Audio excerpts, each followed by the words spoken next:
野生のブラックベリーを取りに行ってきます。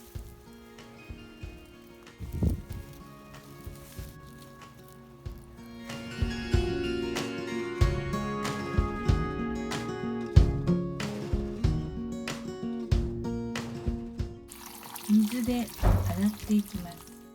はい、ブラックベリー酒を作っていきたいと思います。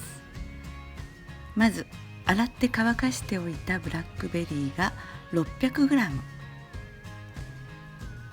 ラム酒、アルコール 40% のラム酒1リットル、煮沸消毒しておいた瓶、氷砂糖が 250g です。では瓶詰めしていきます。まず氷砂糖を瓶に入れます。次にブラックベリーを入れていきます。はい、こんな風に、氷砂糖、ブラックベリー、それからまた氷砂糖、ブラックベリーと詰めていきます。今回はこんな氷砂糖を使いました。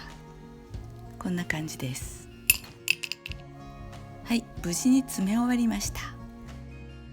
ここにラム酒を注いでいきます。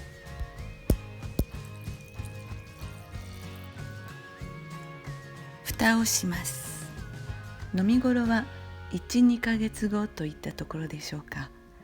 試飲のビデオも撮りたいと思いますので、よかったら見てください。